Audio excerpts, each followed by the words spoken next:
嗨，大家好，欢迎来到我的第3期播客。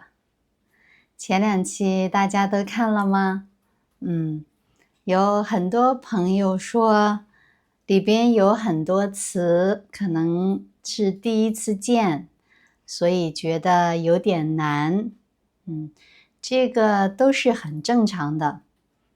因为我们生活里经常就是使用这些词汇的，所以大家呢也不用过于纠结这个词到底是几级的。纠结的意思呢，就是因为一个事情而烦恼，觉得搞不清楚，或者是无法做决定。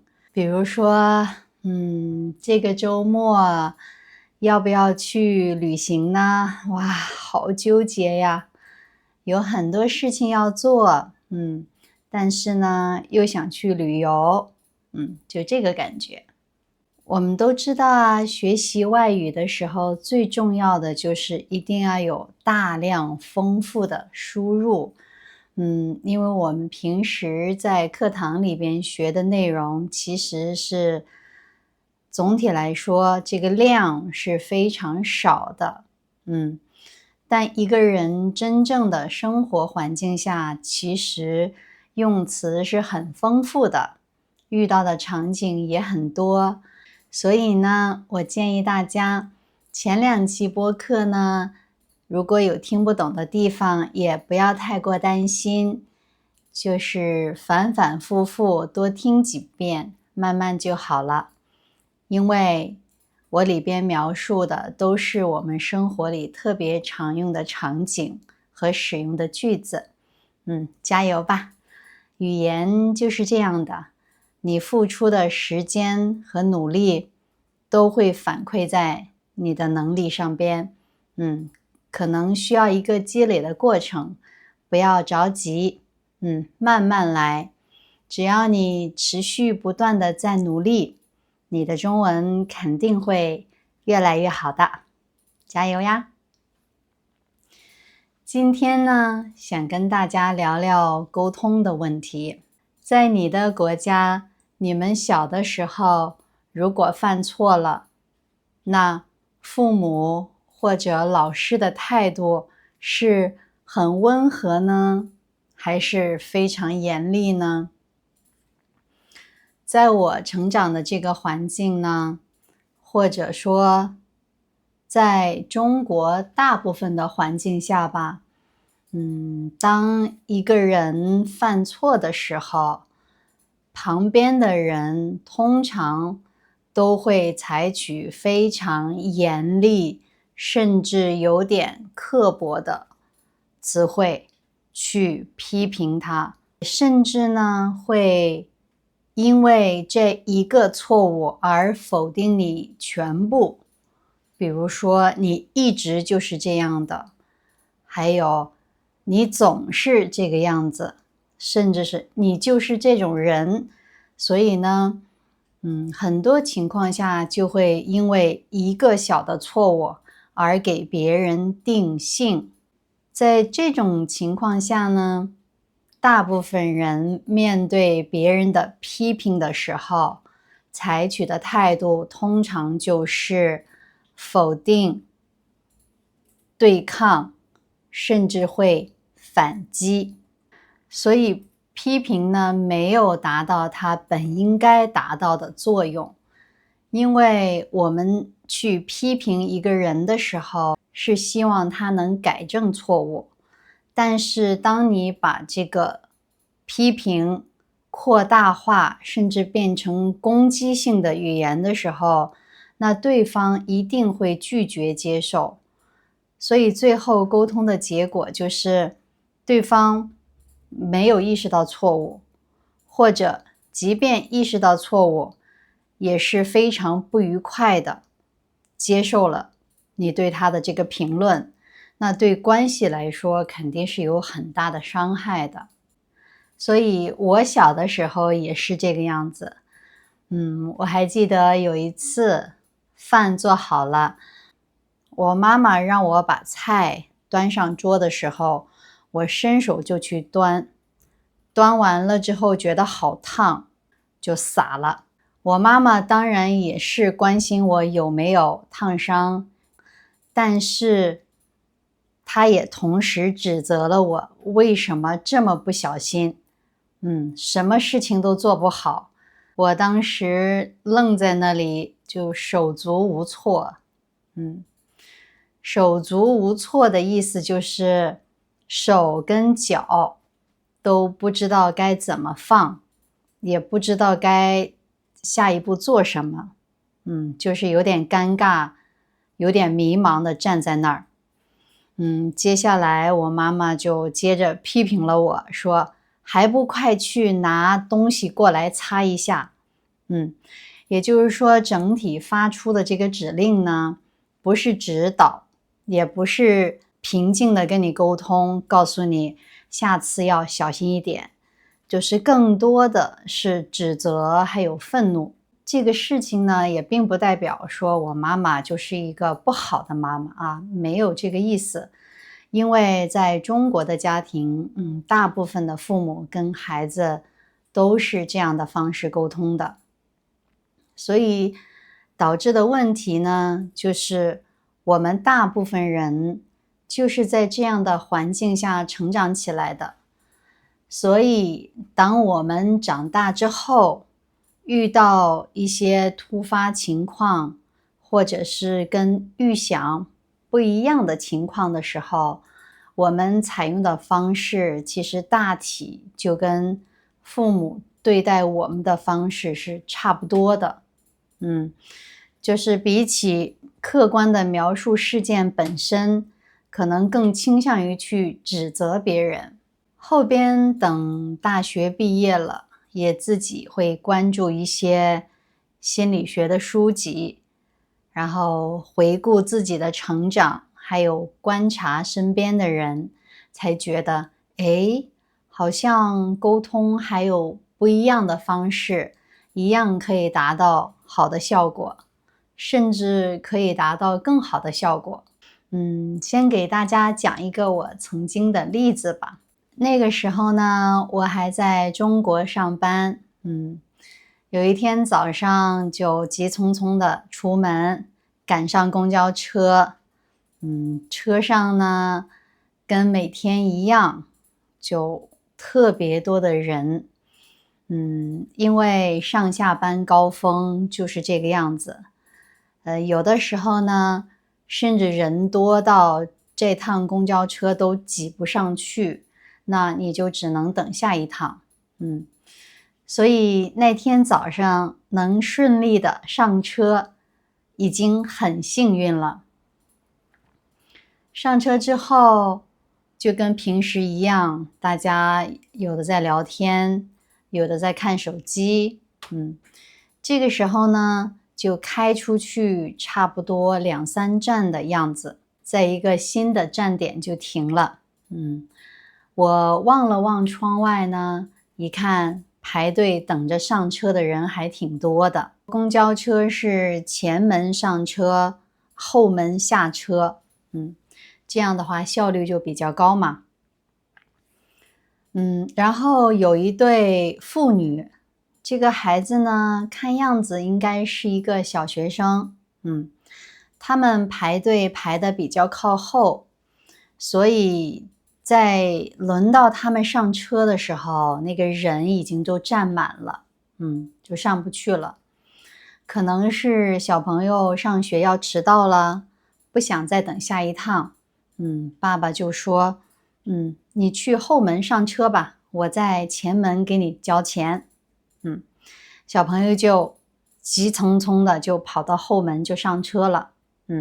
爸爸在前门，在车门的附近，离投币的地方呢还有一点点距离。这个时候呢，公交司机就有点生气，说刚刚从后门上车的人，你给我下车。当然态度也不太好。也可能是公交车司机面对就每一班车都那么多人，可能心情也会受影响。我觉得也可以理解。反正他当时态度确实是不太好，就逼着那个小女孩要下车。这个时候呢，爸爸就也有点生气，他也没有好好的说话去沟通，他也是采用了一种反问的方式说：“我从哪里上车不都是上吗？我给你交钱就是了，你怎么那么多事？”这样的反击。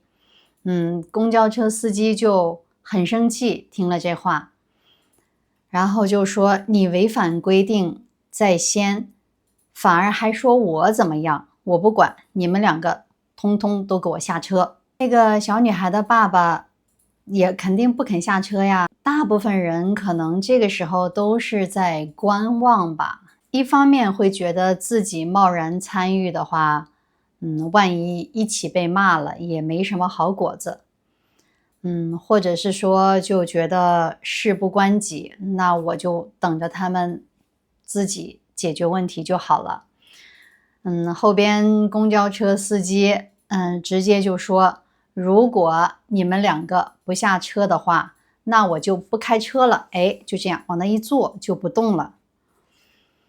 这个时候大家就有点着急了，我也有点着急，因为上班已经快迟到了。说实话，我还是有点担心的。因为你知道心情不好的时候开车，对司机是有危险的，那对乘客也是一样的，所以我很担心这个安全问题。我就拨开人群挤到前边去，然后对公交师傅说：师傅早呀，实在不好意思。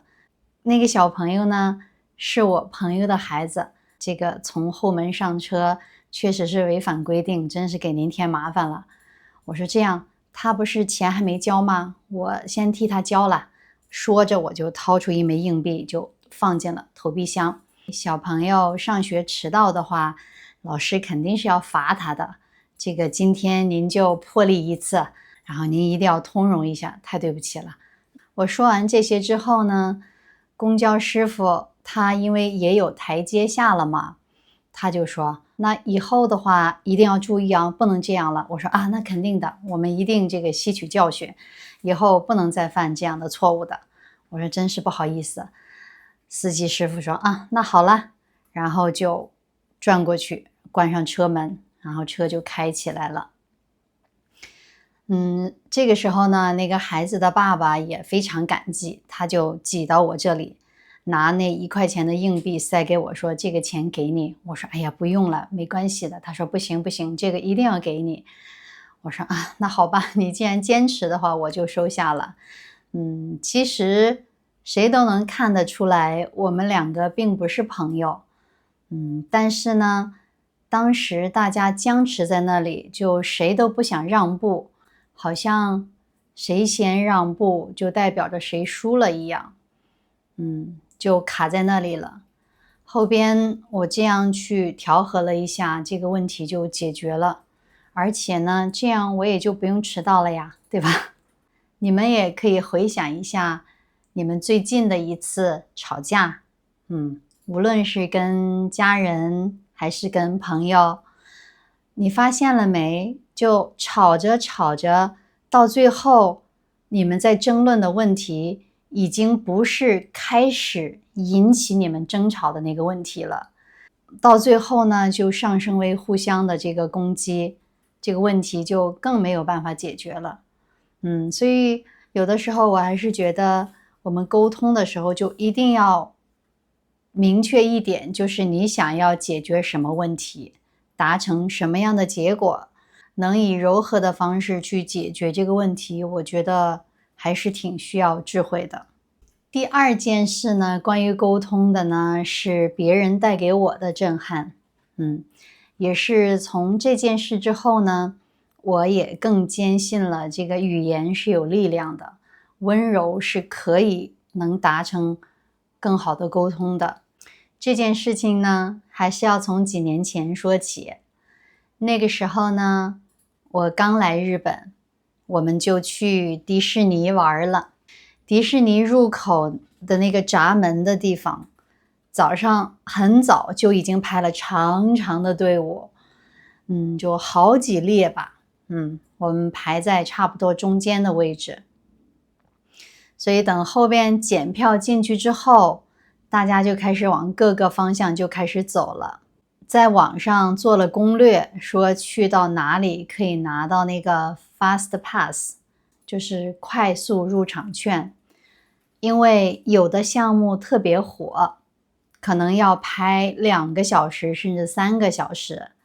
但是如果你能拿到快速入场券的话，那展示这个票之后就不用排队，直接就可以进去，这样就能省很多时间。我跟朋友商量了一下，我们俩检票进去之后就开始小跑，就想着快点去领这个快速通行券。这个时候呢，工作人员就看到了一个小姐姐，她呢就面带微笑地走向我们，然后用手摆了一下说不好意思，请不要跑哦，注意安全哦，一定要慢慢走哦，因为她怕跑起来之后大家都可能会跑起来，那这样的话可能会有危险，比如说万一跑倒了会被踩到，就会发生踩踏的危险。就是你能感觉到他对你的提醒完全是出于善意，完全也是为你考量，并没有任何指责，就是只要你停止这个行为就可以了。当有一个人能如此善意温柔地提醒你不可以这样做哦，那一刻我真的就被打到了，就觉得特别感动。在我以前的记忆当中，就是当你犯了错，无论有意还是无意，这个人好像就没有基本的权利了。所以第一次去迪士尼，就是说项目有多好玩，我倒没有觉得。但是就那个小姐姐，那个工作人员给我的那个体验，我可能一生都不会忘记。她真的用行动展示了，就是语言是可以温柔且有力量的，就即便是在指正别人的错误的时候，也可以是善意的、温暖的。人与人之间是可以相互影响的。当我感受到这种善意和尊重之后，我自己当时那个体验就是有点不好意思，有点感动，也下定决心，以后我也要成为这样的人。说着呢，后边还真的就来机会了。有一次我们回国探亲，然后家里人就说，我们要不然就去温泉酒店玩一玩吧。因为在那里可以泡温泉，还可以享受按摩，还可以吃饭，还可以有健身房。说是一个温泉酒店，但其实更像一个小的娱乐中心。总之一天呢，过得还真的挺愉快的。一会儿在游泳池里玩水，一会儿躺在岸边的椅子上晒太阳。到了傍晚的时候呢，想着没事儿干，那就去里边的电影院看场电影吧。我们进去之后呢，当时电影院里人不太多，因为是一个小型的电影院嘛，毕竟专门去温泉酒店看电影的人应该还是比较少的。刚巧那一场电影就一直是我想看的一部电影，我就特别开心，坐在那儿，就欣赏电影。结果刚演了10分钟，就从外边又进来了3位女士，她们差不多就是跟我妈妈那么大的年纪吧。她们3个人呢进来之后坐下就开始大声说话，好像并没有觉得这是一个电影院的那个感觉，声音大到已经完全影响我看电影了。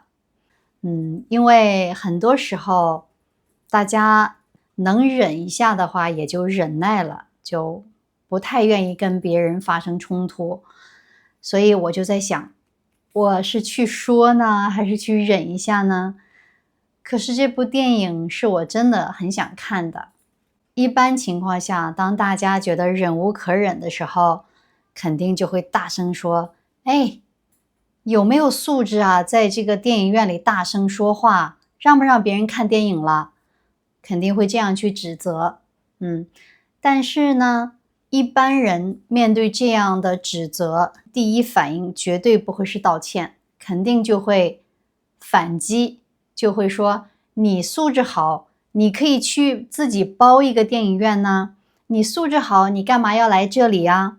所以这个事情肯定就没有办法解决了，很有可能就是搞得双方都不欢而散，电影还是看不成。这个时候，我突然就想起了在迪士尼的经历。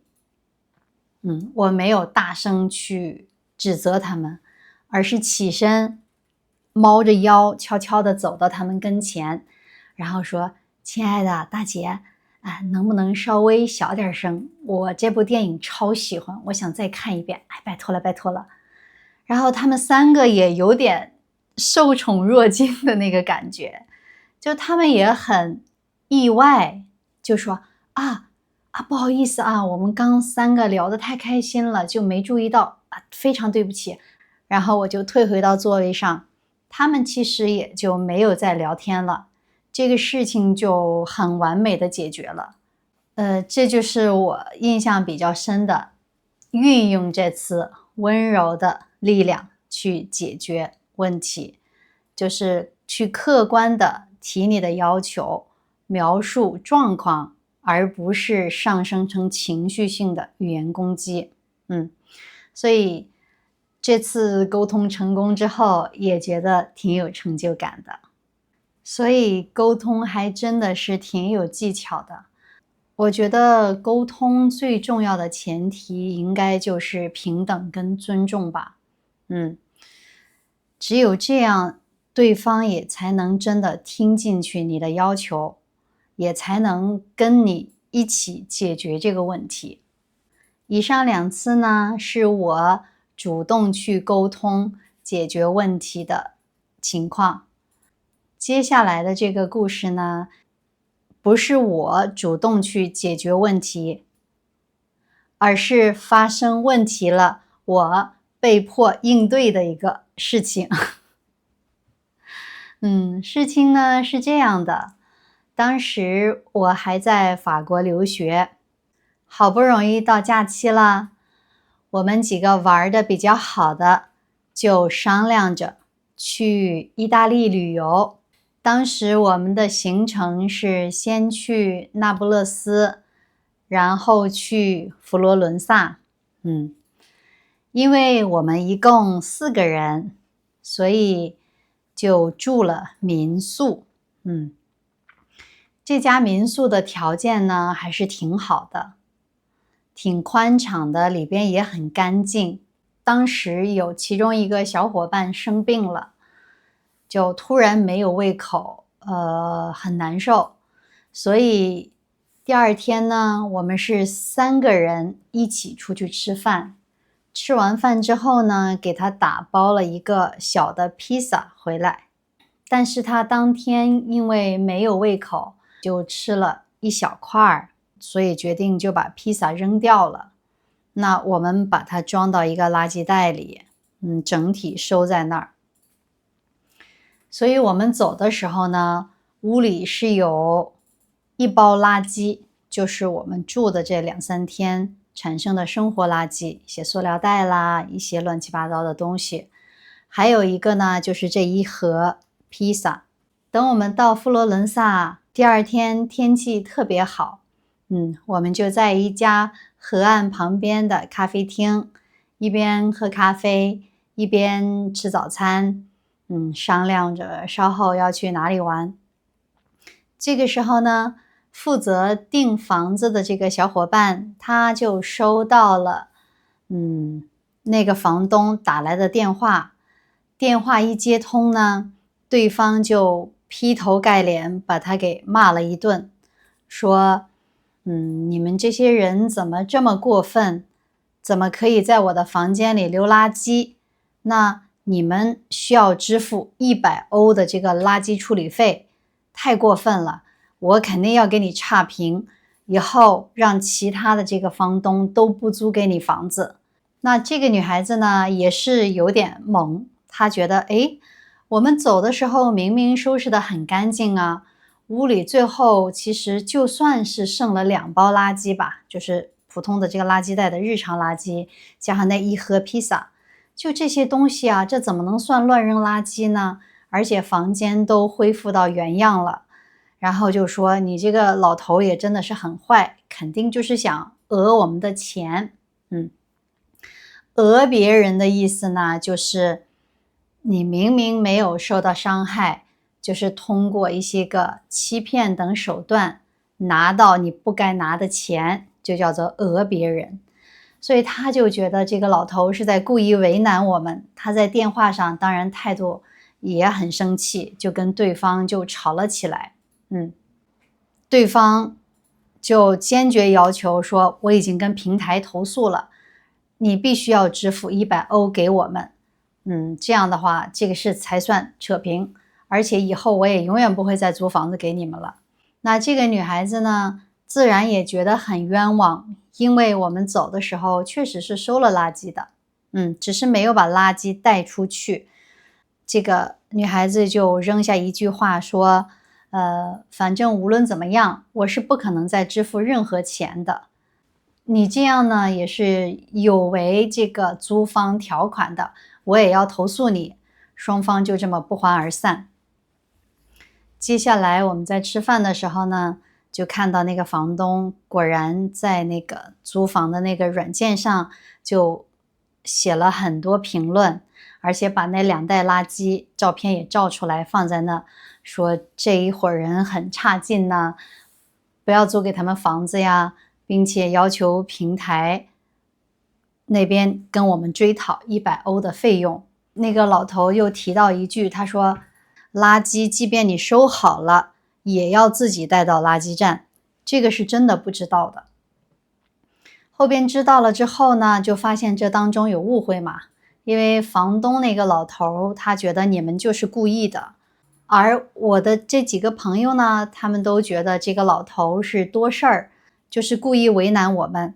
即便意大利有这个不成文的规定，但是你又没跟我们说清楚，所以也不是我们的错呀。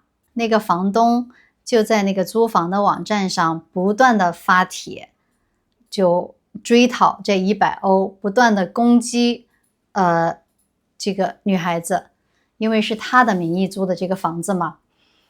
最后我们这个小伙伴就说，大不了我就重新申请一个账号，我也不在乎这一点点积分，反正我是不会支付这100欧的。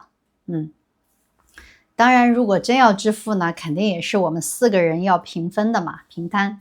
后边我想，那无论要不要支付，那这样带着这个误会，我觉得总体来说肯定是不太好的。后边我就说，那这样吧，把这个老人家的电话给我，我给他打个电话说说看吧，就无论怎么样还是要把事情解释清楚。我就把电话打过去了，是明显有点口音的英语，但是也勉强能听得清楚。打过去之后呢，首先呢，就是非常感谢你给我们提供这么漂亮的房子，这是我在意大利旅行以来住的最温馨、最漂亮的房子了。他就没想到上来态度这么良好，他就说，哦，是吗？我很开心听你这么说呀。我说接下来呢，我说要跟你道歉，因为我们是第一次来意大利，我们以为就是收到这个垃圾袋里放在那就会有专业的这个清理人员来清理的，给你造成了麻烦和不愉快，这一点我们真的是非常非常抱歉。就是老人家一看有人理解他之后，这个怒气就消了很多。他说，对吧？你看那个你也说了房子这么好，我这个房子是我花了多少心思，怎么设计，这个桌子是从哪里买的，茶杯是怎么怎么样，就开始非常开心、很骄傲的夸了一下自己的东西。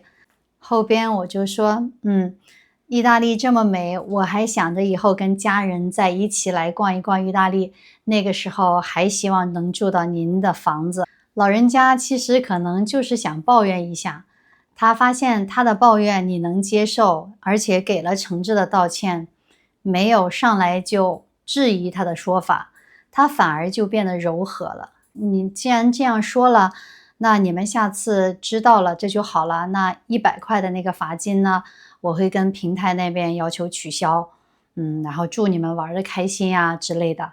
我说好的，以后有机会，如果您能来亚洲的话，中国或者日本的话，也欢迎你联络我，我可以带你逛一逛，感受一下东方那边的美丽。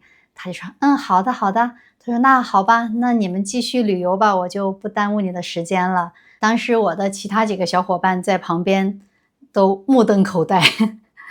他说，诶，刚刚还像吃了炸药的那个老头，态度那么恶劣，怎么跟你这儿聊的谈笑风生？我的几个小伙伴一看不用罚金了，就特别开心。这件事情就这样解决了。我去跟老人家沟通，当然也不仅仅是说担心罚金了。因为就事论事的话，如果我们做错了，我们一定会去改。该怎么样就怎么样。但是不想因为个人的一些行为，最后给大家留下一个印象，说，诶，可能哪国人就怎么样，或者是哪个州的人就这样。我觉得这个是不太负责任的，这也是我不期望的事情。所以想起来在意大利的旅行，就是炎热的天气，还有些历史痕迹的竞技场，还有热情的人和倔强的老头，就还挺有趣的，旅行就完美结束了。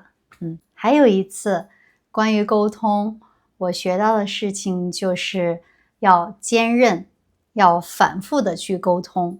很多时候它不是一次就能达成目的的。这个呢，还要从我的这个在法国留学时候的法语课说起。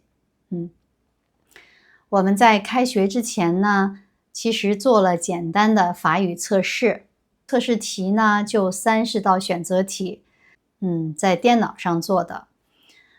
可能我当时是因为运气比较好吧，最后给我分到的班，实际上比我的水平要高很多。那个班大部分同学都是过了 B1 的，有的甚至过了 B2。那我在那个班上了那么一次课之后，发现完全跟不上。刚好学校那边也有规定，就是在前2周课上完之后，跟学校提出申请是可以调班的。我上完第1节课，我就知道跟不上了，所以我就赶紧给学校写了一封邮件，提出换班的申请。我就等了1星期也没有收到回复，因为之前在法国租房的时候也是经常1个星期都不回我邮件，所以我想，那这个应该是他们的正常速度，就一直等到第2周，马上就要继续开法语课了，还没有收到回复，我就又重新发了一遍邮件，同时呢，跟我的那个 B1 班的那个老师跟他申请，问他的意见怎么办。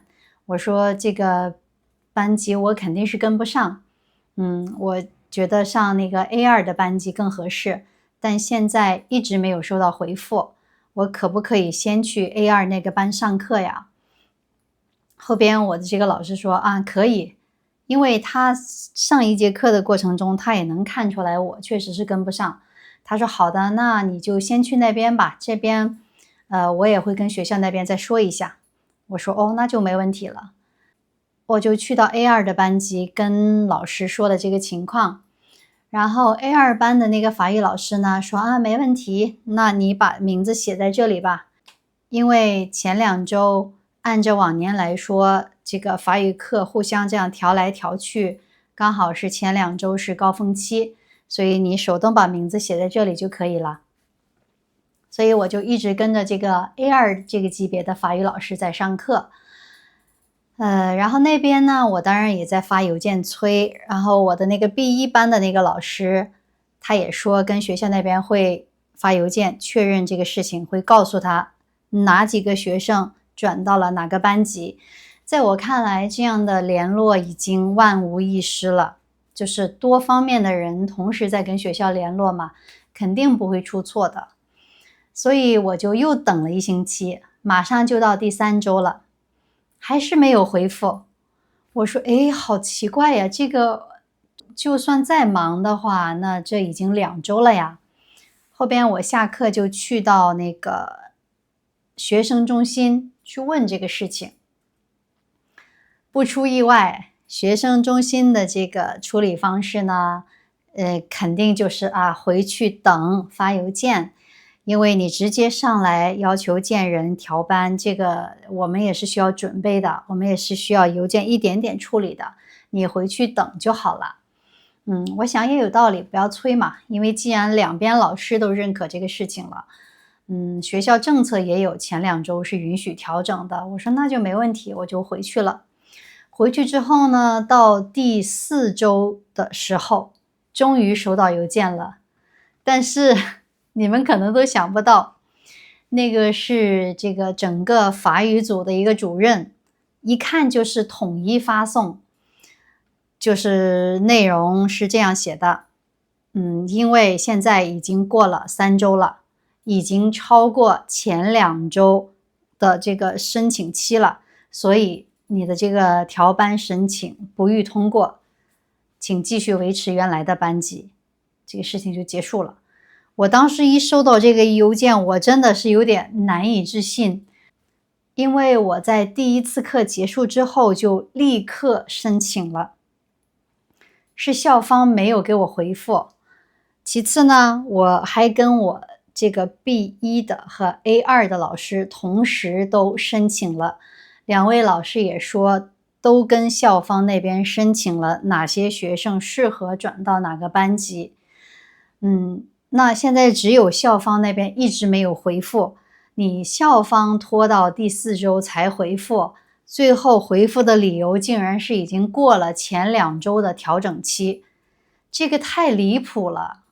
这个导致现在变成第4周的原因不是你们学校没有回复吗？回了一封邮件去抗议，结果还是一封看似群发的邮件，就说这个事情不能调了。哇，我当时真的太崩溃了，因为很快就要期中考试了，应付 A2 的考试都挺费劲的，你让我直接去 B1、B2 班去考试，那真的是很要命的。而且最重要的是，也不光是为了考试分数了，因为我上这个法语课不就是为了学东西嘛。如果说这个级别跟我的这个目前的程度差太远的话，这个确实是很难跟上的。再发邮件之后就石沉大海，这马上就到第5周的时候就要考试了，我就特别着急，我说这个事情要怎么办呢？这一次我就决定还得要去面对面去解决这个问题。中文里有句话叫做见面3分情，也就是说你可能对着邮件或对着电话很容易能拒绝一个人，当这个人真的在你面前的时候，你拒绝起来可能就稍微的觉得有些压力。所以这次呢，我就直接去到那个学生中心，就要求见这个法语组的这个负责人。工作人员对我可能没有印象，他以为我是第1次去，所以就还是这样很官方的这种应付，让我回去等。后边我直接就说不行，我说非常抱歉，我说我知道你们非常忙，但是我这个事情真的很紧急，我今天必须要见到这个负责人。我上次来的时候你们就跟我说了要回去等啊，可是到现在4周过去了，直接告诉我已经过了这个调整的时期了，我说这个事情太不合理了。后边他说那我再给你一个邮件，你发给这个人好了。后边我就说，你给我的这个邮件、这个邮件和你今天给我写的这个邮件，我全部都写过了，都还没有人去处理这个问题。我说我突然觉得在这儿有一种很孤立的感觉。我非常能理解你们每天要处理大量的工作。我说，但是学生中心的这个成立的目的不就应该是为学生服务吗？我说现在我处在非常大的压力中，你们眼见着我处在巨大的困难当中，而且我数次要求你们提供帮助的情况下，大家都选择了无视，这一点让我非常非常难过。因为当时在法国那会儿压力也挺大的，其他的这个课程小组作业都特别多嘛，经常熬夜到11、2点去赶作业都是常态。尤其这个语言班的这个问题，我就不希望它再牵扯我更多的精力了。可能是毕竟拖了1个多月了嘛，就是好几封邮件这样来来回回的，都没有人真的在处理这个问题。就那一刻的委屈，还有即将面临着考试的这种压力，就一起作用下，突然眼泪就涌上来了。我那一刻就觉得，我想，哎呀，天呐，这个时候可不能哭啊，这个时候要把事情说清楚。后边他们工作人员看我态度很坚决，立刻就给我倒了一杯水，说啊，你不要着急，你慢慢说，你先平复一下情绪。就他这个善意的举动，让我的眼泪本来在眼睛里打转，就突然接到水的一瞬间，一眨眼，眼泪就掉下来了。我当时真的是觉得有点丢脸。因为毕竟不至于到哭的那个程度，但是我就突然之间觉得这1个月反反复复的，因为我上的课和我将来所要参加的考试都不是同一个级别，然后好像大家都不是那么在意这个事情，就那种委屈、那种压力就一起涌上心头。后边我平复一下情绪，说，我的要求就是给我转移到合适的班级，已经拖了4周了，我真的不能再拖了。后来他们看我也挺激动的，就说好的，那这样把你的学号告诉我们，我们这样会通知我们这个法语部的负责人，让他再联络你，可以吗？我说可以的，没问题。这个事情发生之后的第2天，我就收到这个法语组的这个负责人发给我的邮件，他约我中午12点有没有时间，然后在线上帮我简单的做了一个语言测试。测试发现我的这个程度确实是上 B1 和 B2 的班级是跟不上的。后边他就说，那你就转到 A2 班级吧，就很轻松的一句话就把我这个事情给解决了。我还专门写了一封邮件给这个学生中心的人表达感谢。没想到对于感谢信，他们倒回得挺快的。第2天就回复了，说，哦，听说你能转到合适的班级，太开心啦。也非常开心收到你的邮件，祝你一切顺利啊，这种的。这次事情我学到的就是沟通的时候一定要有韧劲儿。当你的要求是合法合规的情况下，那你一定要坚决勇敢的去维护自己的权益。所以很多事情就是，不试一试你怎么能知道呢，对吧？就勇敢的表达你的看法，提出你的要求，然后为自己全力以赴去争取就好了。至于结果的话，那你就可以随缘了。以上就是我关于沟通的几个亲身经历的小故事。那大家有没有比较成功的沟通经历，或者是比较失败的沟通经历呢？也欢迎大家在下边聊一聊。无论这个沟通成功还是失败，我们最重要的是要去学会一些东西。哪怕有过不太成功、不太愉快的沟通经历，那本身也是一种体验，也可以从这个事情当中分析一下哪里可以提升。我觉得人只要在进步、在成长，那这个沟通就无论成败，它都是有价值的。所以最后呢，也希望大家在生活中能够准确地表达你的想法，能够顺利地沟通，这样呢，你的每一天也会有更加和谐的关系和更加美好的心情。那我们今天就聊到这儿吧，我们下次再见，拜拜。